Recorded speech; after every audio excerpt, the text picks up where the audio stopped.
हाय बच्चे, नमस्ते। कैसे हो आप सभी। मैंने क्षेत्रफल संबंधित कल भी एक सवाल कराया था। आई होप सही बच्चों को कल वाला जो सवाल मैंने कराया सभी को पसंद आया होगा।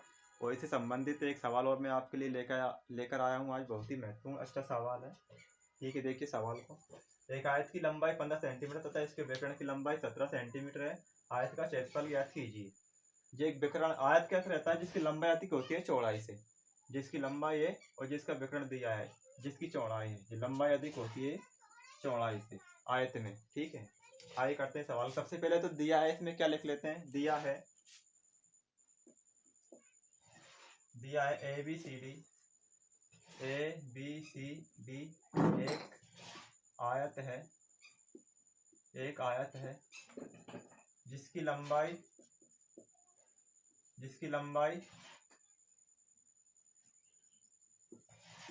ए बी बराबर 15 सेंटीमीटर। विकर्ण दिया है हमारे पास ए सी बराबर 17 सेंटीमीटर। ये चीज तो हमारे पास दिया हुआ है, वो हमने लिख ली। अब आइए देखते हैं। एक यहाँ पर ये समकोण त्रिभुज बन रहा है। ठीक है, समकोण त्रिभुज। ठीक है, जिस समकोण बोलते हैं 90 डिग्री के कोण को। त्रिभुज में जब दो भुजा दी हुई है, पहले से दी है, इसमें दो भुजाएं, तीसरी भुजा ज्ञात करना है तो हमें पाइथागोरस प्रमेय का सूत्र लगाते हैं। पाइथागोरस प्रमेय का सूत्र क्या आता है। ए सी का वर्ग बराबर ए बी का वर्ग प्लस बी सी का वर्ग। जो होता है पाइथागोरस प्रमेय का सूत्र, यानी कर्ण का वर्ग, लंब का वर्ग, आधार का वर्ग। ठीक है, आधार का वर्ग प्लस लंब का वर्ग। ए सी कितना हमारे पास, देखिए 17 सेंटीमीटर है, 17 का वर्ग कर देते हैं। ए बी कितना है, 15 है, 15 का वर्ग कर देते हैं। बी सी हमें ज्ञात करना है, कुछ नहीं करना है, ऐसा ही लिख देते हैं बी सी का। ठीक है,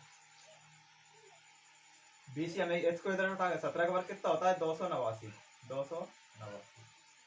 15 का वर्ग 225 होता है, प्लस बी सी का वर्ग। ठीक है, इसको इधर उठा के ले आते हैं, 289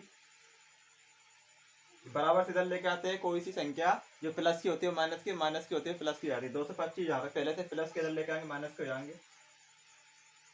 प्लस बी सी बराबर बी सी का वर्ग।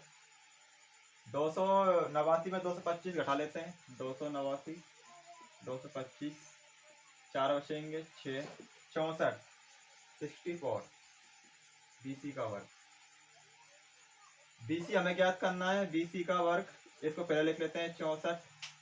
अब इससे वर्गमूल हटाएंगे तो इसका अंडर रूट आ जाएगा। बी सी बराबर 64। 64 का वर्गमूल कितना होता है, 8। तो बी सी हमारा कितना आ गया, बी सी बराबर 8 सेंटीमीटर। बी सी हमारा कितना आ गया, 8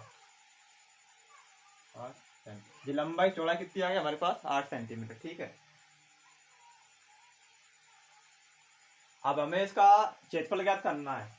आयत का क्षेत्रफल ज्ञात कीजिए। ठीक है, आयत का क्षेत्रफल का सूत्र होता है